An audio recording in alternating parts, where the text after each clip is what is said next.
Isang mapayapang araw sa iyo. Welcome sa Living Word, isang pag-aaral mula sa Biblia.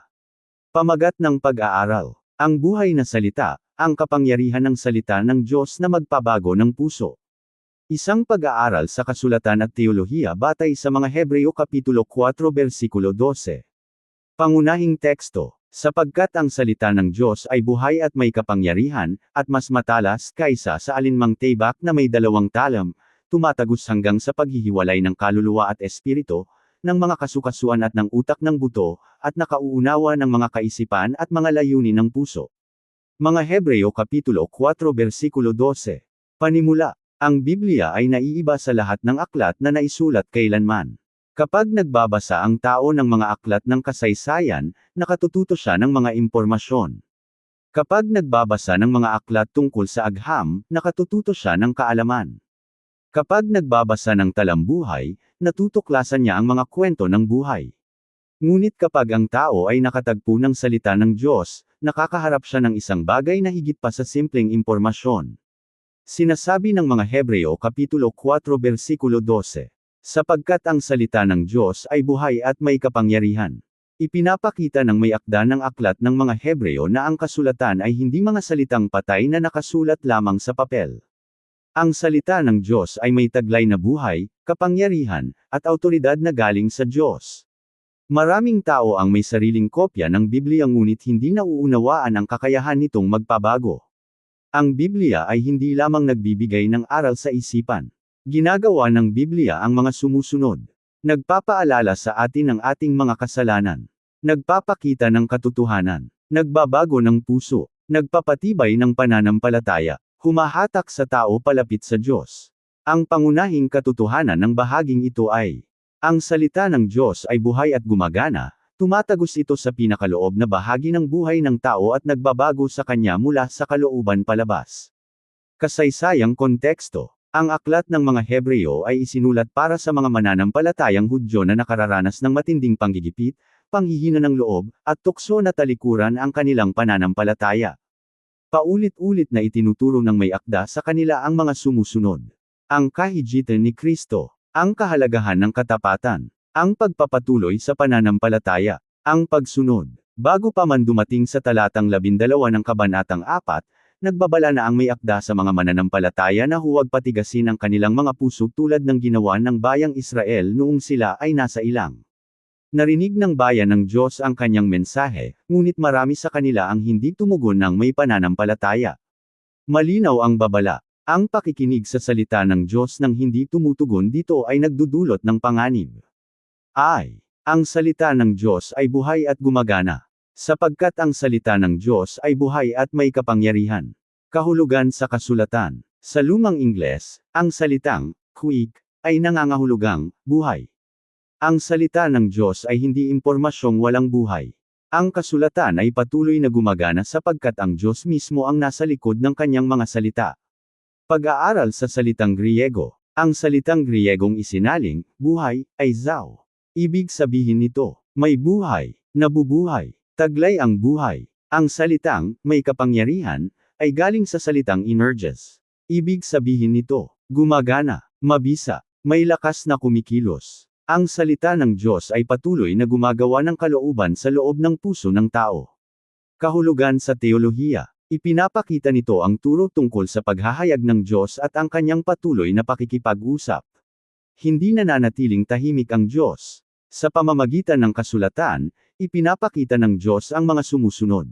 Ang kanyang sarili, ang katotohanan, ang tunay na kalagayan ng tao, ang daan ng kaligtasan. Isayas Kapitulo 55 versikulo 11.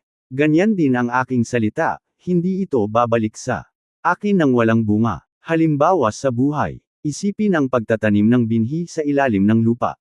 Sa ilang panahon ay walang nakikitang pagbabago sa ibabaw. Ngunit sa ilalim, may buhay na unti-unting nabubuo. Ganyan din ang salita ng Diyos, madalas ay gumagana na ito sa puso bago pa man makita ang maliwanag na pagbabago. Praktikal na aplikasyon. Maging masigasig sa pagbabasa ng kasulatan. Basahin araw-araw. Pag-aralan ng maingat. Pag-isipan ng may panalangin. Isabuhay sa sarili. Pangunahing aral bulang. 1. Ang salita ng Diyos ay hindi lamang nagbibigay ng kaalaman, ito ay nagbabago ng buhay. 2. Ang salita ng Diyos ay tumatagos higit pa sa kakayahan ng tao. Mas matalas kaysa sa alinmang tibak na may 2 talem. Kahulugan sa kasulatan. Ang tibak na may 2 talem ay isa sa pinakamatatalas na kagamitan noong panahon ng Biblia.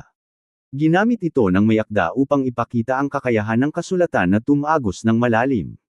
Ang salita ng Diyos ay nakorelating sa mga bahaging hindi kayang abutin ng sariling pagsisikap ng tao. Pag-aaral sa salitang Griego. Ang salitang Griegong makhera ay tumutukoy sa matalas na tibak. Ang larawang ito ay nagpapahiwatig ng katumpakan at bisa. Ang salita ng Diyos ay tumatagos at tumatanggal sa mga sumusunod. Pagmamataas, panlilinlang, maling katiyakan, nakatagong kasalanan, kahulugan sa teolohiya. Ipinapakita nito ang turo tungkol sa pagpapaalala sa kasalanan at pagpapabanal. Ipinapakita ng salita ng Diyos ang tunay na kalagayang espiritual ng tao.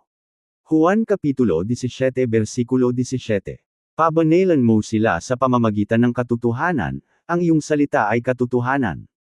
Halimbawa sa buhay, gumagamit ang siruhano ng matalas na kagamitan hindi upang manakit kundi upang pagalingin.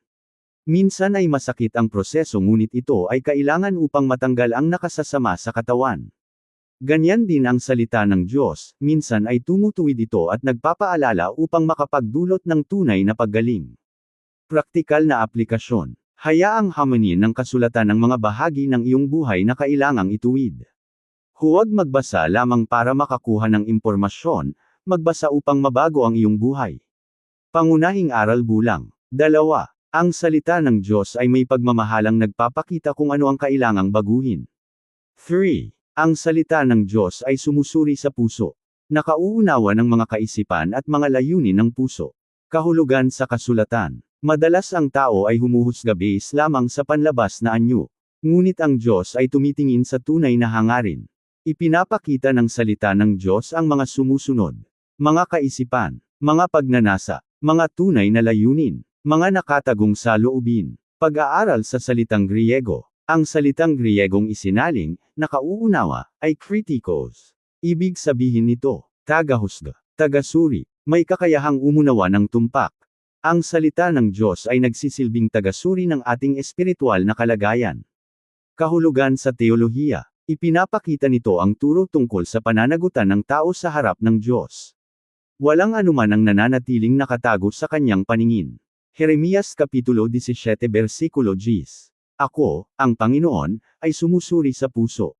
Halimbawa sa buhay. Ang pagsasagawang X-ray ay nagpapakita ng mga sakit o problema na hindi nakikita ng mata. Ganyan din ang kasulatan, ipinapakita nito ang mga nakatagong kalagayan sa ating espiritual na buhay. Praktikal na aplikasyon. Manalangin. Panginoon, suriin mo ako at ipakita kung ano ang kailangang baguhin. Lumapit sa kasulatan ng may pagpapakumbaba. Pangunahing aral bulang. 3. Ang salita ng Diyos ay nakorelating sa mga bahagi ng ating buhay na madalas nating itago sa ibang tao. Praktikal na aplikasyon para ngayon. Para sa mga pamilya. Itatag ang tahanan na nakasentro sa salita ng Diyos. Para sa mga kabataan, hayaang hubugin ng kasulatan ng iyong pagkakakilanlan sa halip na ang mga kaugalian ng sanlibutan. Para sa mga namumuno sa simbahan, ituro ang salita ng Diyos ng may katapatan. Para sa mga Kristiyano, basahin ang kasulatan ng may pag-asa at paghihintay ng pagkilos ng Diyos. Para sa bawat mananampalataya, huwag lamang makinig sa salita ng Diyos, isabuhay ito. Pagtatapos, itinuturo ng mga Hebreo Kapitulo 4 versikulo 12 ang 3 katotohanang makapagbabago ng buhay. 1. Ang salita ng Diyos ay buhay. Buhay at may kapangyarihan. 2. Ang salita ng Diyos ay tumatagos ng malalim. Mas matalas kaysa sa alinmang tibak na may 2 talem. 3. Ang salita ng Diyos ay sumusuri sa puso. Nakauunawa ng mga kaisipan at mga layunin. PANGWAKAS na hamon. Ang tanong ngayon ay hindi, mayroon ba akong Biblia? Ang tanong ay, binabago ba ng salita ng Diyos ang aking buhay? Dahil ang kasulatan ay hindi ibinigay upang manatili lamang sa estant. Ito ay ibinigay upang baguhin ang puso ng tao. Panawagan sa puso. Marahil ay nakikipag-usap na sa iyo ang Diyos sa pamamagitan ng kanyang salita. Maaaring ipinakita nito sa iyo ang mga sumusunod. Nakatagong kasalanan, kahinaan sa espiritual, takot, pagmamataas, paglayo sa Diyos. Huwag labanan ang tinig ng Diyos. Lumapit ka ng may pagsisisi, pananampalataya, pagpapasakop. Hayaang hubugin at baguhin ka ng salita ng Diyos.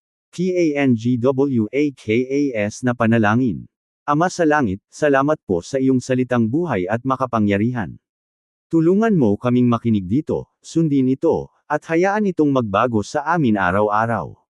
Suriin mo ang aming mga puso at ailapit kami ng higit pa sa iyo. Sa pangalan ni Jesus, Amen. Pangunahing katotohanan. Ang Biblia ay hindi lamang isang aklat na binabasa natin, ito ang buhay na salita ng Diyos na sumusuri at nakauunawa sa atin.